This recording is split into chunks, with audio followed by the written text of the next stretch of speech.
Maligayang pagbabalik sa Master Gray Recap. Ikwekwento ko ngayon ang science fantasy film na pinamagatang Upside Down. Spoiler alert, watch out and take care. Nagsisimula ang pelikula bilang isang boses na nagsasalaysay sa atin. Ang mga patakaran ng kanyang planeta na may dalawahang gravity. Sa ganoong mundo, dalawang planeta ay napakalapit sa isa't isa na hinaharangan nila ang kalangitan. Ang mga taong nakatira sa itaas na planeta ay tila baligtad para sa mga nasa ibabang planeta. Ang mga patakaran ng gravity ay nalalapat sa parehong mga residente ng parehong mga planeta. Kaya hindi sila maaaring bumisita sa kabilang planeta dahil sa gravity ng sarili nilang planeta ang humila sa kanila pababa. May tatlong pangunahing batas, isa lahat ng bagay ay hinihila ng iisang gravity lang iyon, ang gravity ng kanilang planetang pinagmulan. Ang bigat ng dalawang bagay ay maaaring i-offset gamit ang matter mula sa kabilang mundo na tinatawag na inverse matter. Pagkatapos ng ilang oras na pakikipag-ugnayan sa inverse matter, nasusunog ang contact matter. Ang itaas na mundo ay tinatawag na up top habang ang lower ay tinatawag na down below. Ang katayuan ng dalawang mundo ay lubhang magkaiba. Ang nasa itaas ay kumukuha ng murang langis mula sa ibaba at ibinebenta sa kanila ang kuryente sa napakataas na presyo. Sinasamantala nila ang mga mapagkukunan sa ibaba at pinaunlad ang kanilang mga sarili. Mahigpit na ipinagbabawal ang mga tao na makipag-ugnayan sa sinumang tao mula sa kabilang planeta. Ang pagtatalo sa batas na ito ay maaaring parusahan ng kamatayan o pagkakulong. Ang tanging legal na pakikipag-ugnayan na maaaring magkaroon ng mga tao sa dalawang planeta ay sa Transworld Company Headquarters. Ito ay isang skyscraper na pinagdugtong ang dalawang mundo.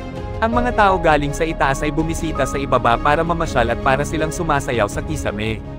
Ngunit ang mga tao sa ibaba ay walang ganoong ka-high-tech na pasilidad. Ang boses na nagsasalaysay nito ay boses ng isang maliit na bata na nagngangalang Adam.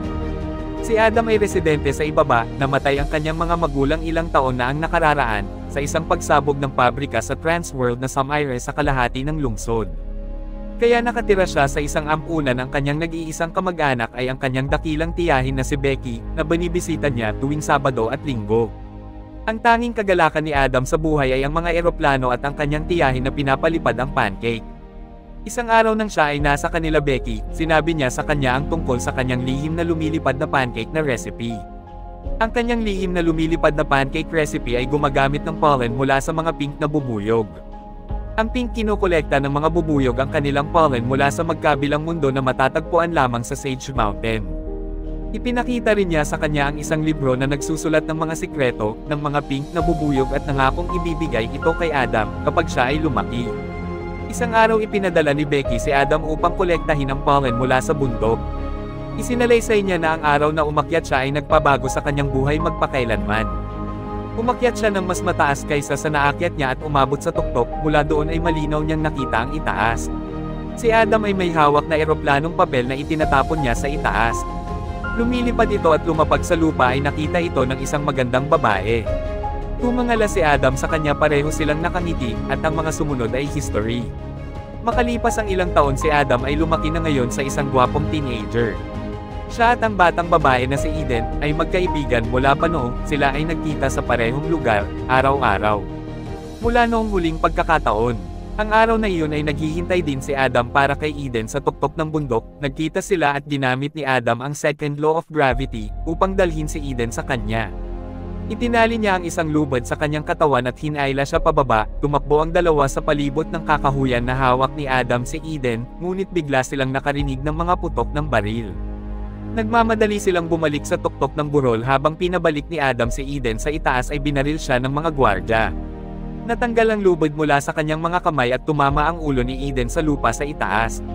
Pinagmamasdan niya itong nakahiga ng hindi gumagalaw sa lupa habang umaagos ang dugo mula sa kanyang ulo. Samantalang kinuha ng mga gwardya si Adam na ihiwalay siya kay Becky, at ikinulong siya. Sinunog din nila ang bahay ni Becky. Makalipas ang 10 taon, si Adam ay isang young adult na nagtatrabaho sa isang mechanics shop kasama ang kanyang boss na si Albert. Nag-e-eksperimento siya sa bee pollen para gumawa ng anti-gravity formula para sa anti-aging na cream sa mukha. Gayunpaman, gumagana lang ang formula sa loob ng ilang segundo. Ang kagamitan na kailangan para mabuo pa ang formula ay available lang sa itaas. Isang araw sa trabaho siya ay nagulat para makita si Eden sa TV. Hindi na niya ito nakikita simula noong insidente. Lumalabas na nagtatrabaho siya sa Transworld. Si Adam ay natuwa ng sobra nang makita siyang buhay. Si Adam ay nagsimulang magtrabaho para sa Transworld dahil mabibigay sa kanya ang kailangan niya para makumpleto niya ang formula para sa face cream. At plano din ni Adam na muli silang magsama ng kanyang childhood love doon, sa kanyang unang araw sa trabaho sa Transworld. Si Adam ay nabighani sa eksklusibong lugar ng kanyang trabaho, ang skyscraper ay may ilang palapag. Ang mga palapag na may plus symbol ay para sa mga empleyado sa itaas, habang ang may minus ay para sa ang mga empleyado mula sa ibaba na nagtatrabaho. Si Adam ay sa floor 0 na siyang gitnang palapag at may mga empleyado mula sa magkabilang planeta. Ipinaalam sa kanya ng pinuno ng establishmento ang tungkol sa mga patakaran ng lugar ng trabaho. Ayon sa kanya, si Adam na mula sa ibaba ay maswerte na nakakuha ng isang prestihiyosong trabaho sa Transworld. Panghuli ay ipinaalam niya kay Adam na kung magnakaw siya ng anumang uri ng inverse matter mula sa itaas ay tatanggalin siya sa trabaho at ikukulong. Ang isa pang manggagawa ay nagbigay kay Adam ng isang inverse matter at pinayuhan siyang itago ito sa refrigerator upang hindi ito masunog. Pagkatapos ng trabaho ay bumalik si Adam kay Alberts na galit sa kanya sa pagpunta sa Transworld, na sinasabing masasama ang mga tao mula sa itaas. Si Albert ay natatakot na si Adam ay maaaring mamatay sa pagsisikap na magtrabaho para sa Transworld. Ngunit pagkatapos ng kaunting pagkumbinsi mula kay Adam ay pumayag siyang tulungan siya. Samantala si Eden ay nasa isang self-help group kung saan malalaman natin na nawala ang lahat ng alaala niya pagkatapos ang aksidente, hindi na niya maalala si Adam. Isang araw sa trabaho ay hiniling ni Adam sa kanyang kasamahan mula sa itaas na nagngangalang Bob na iugnay siya kay Eden, sumasang-ayon si Bob. Nang gabing iyon ay magkasama si Adam, Albert, at ang kaibigan nilang si Pablo. Si Pablo ay nagtatanong kay Adam kung talagang sulit ang lahat ng ito. Natatakot siya na ayaw na ni Eden na makasama si Adam ngunit iginiit ni Adam na sulit ito. Kinabukasan sa trabaho ay binigyan niya si Bob ng mga rare stamp mula sa ibaba bilang regalo, nagsimula siyang magtrabaho ng matindi para sa face cream. Pagkalipas ng ilang araw ay iniharap niya ang cream sa board mula sa itaas. Inilapat niya ito sa mukha ng aso at pagkatapos ay bomb-ata ang mukha nito. Ang board ay humanga at binibigyan si Adam ng mas maraming oras para mas tumagal ang epekto ng cream. Si Adam ay nagtatrabaho ng dagdag na oras sa araw na iyon. Pagkatapos na walang tao ang opisina ay umakyat siya sa isang tool at tinawagan ang nasa itaas na receptionist mula sa telepono ni Bobs. Pagkatapos ay nakipag-appointment siya upang makipagkita kay Eden bilang Bob. Mamaya sa Albert shop ay ginawa nila si Adam ng isang mabigat na suit na gawa sa inverse matter upang tumulong makalakad siya sa itaas. Gayunpaman dahil sa pangatlong panuntunan ng gravity ang suit ay nagsisimulang masunog pagkatapos lang ng ilan sandali sa itaas. Kinabukasan ay isinuot ni Adam ang suit sa isang pribadong silid sa trabaho at itinago ang kanyang sarili bilang isang itaas na empleyado. Sa sandaling isinuot niya ang suit at ang sapatos ay nababawasan ang bigat ng kanyang katawan, dahilan para makalakad siya sa kisame. Pagkatapos ay mabilis siyang pumunta sa floor na pinagtatrabahuan ni Eden, natutuwa siyang makita siya ngunit hindi siya nito nakilala. Ipinaalam ng kanyang kasamahan kay Adam ang amnesia ni Eden, gumawa ng excuse si Adam na nagpunta siya doon para makita si Eden na baka interesado sa face cream. Sinubukan niyang sabihin ang kanilang alaala noon pagkabata na umaasang maaalala siya ni Eden, ngunit tinuwanan lang siya nito. Pagkatapos nagsimula ng masunog ang kanyang suot, nagmamadali si Adam pumunta sa bathroom para bawasan ang sakit gamit ang tubig. Habang umiihi siya ay bumagsak ito sa kisame, ang kanyang ihi ay napupunta sa smoke detector. At biglang tumunog ang alarm, at si Adam ay hinabol ng mga opisyal ngunit nagawa niyang makatakas. Kinagabihan nilagyan ni Pablo at Albert ng ointment ang kanyang mga paso, si Pablo ay meron pa rin pag-aalinlangan kay Eden.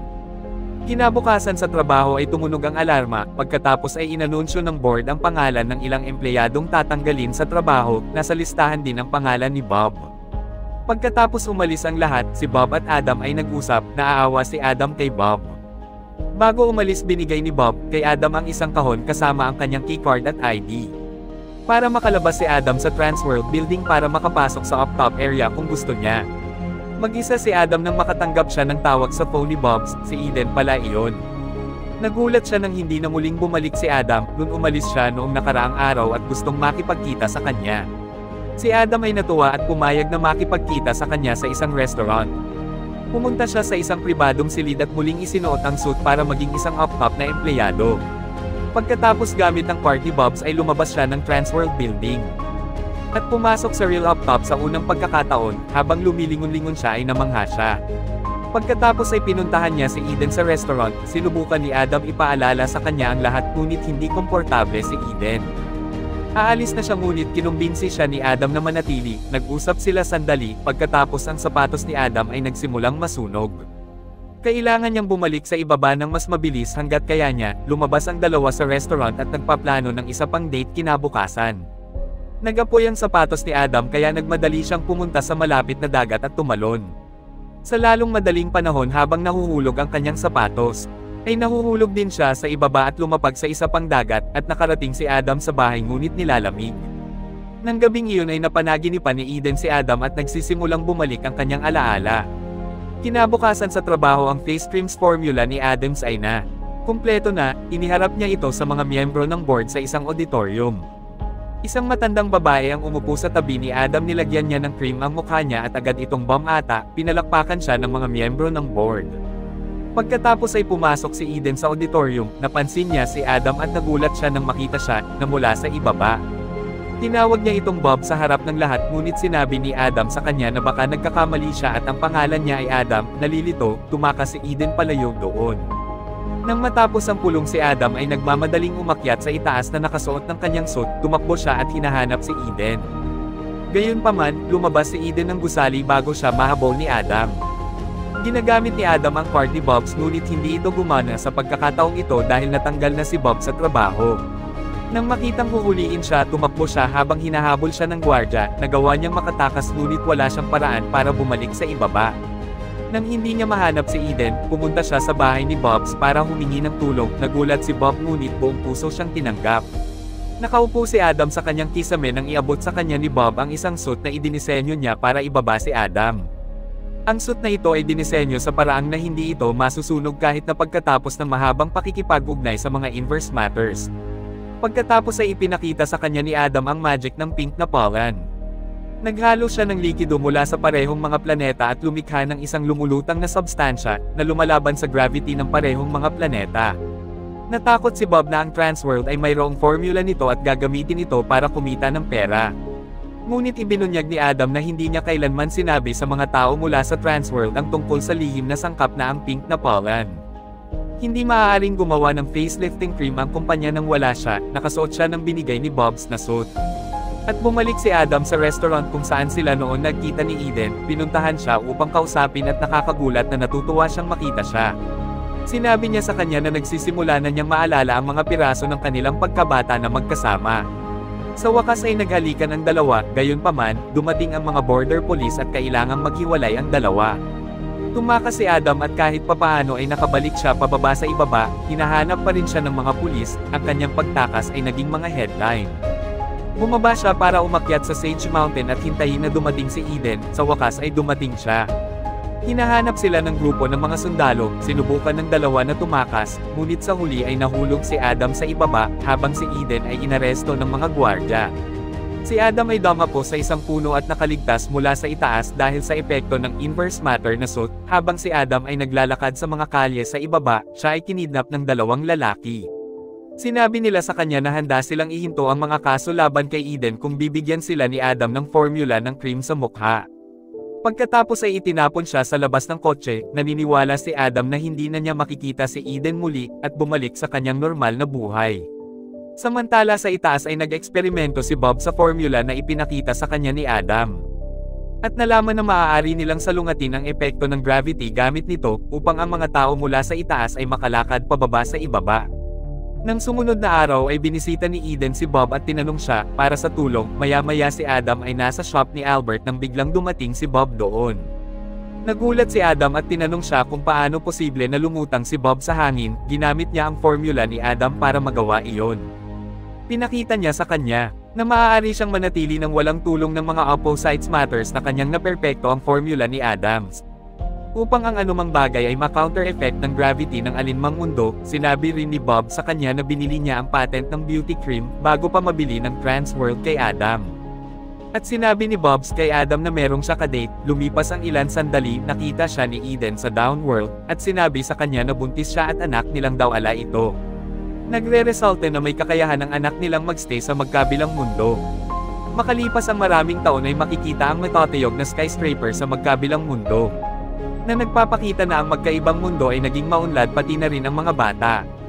Mula sa magkabilang panig na nakikipag-ugnayan sa pamamagitan ng basketball. Mag-subscribe para sa mga higit pang mga Tagalog movie recap tulad nito. I-on ang mga notification bell at mag-iwan ng likes para matulungan ang channel natin.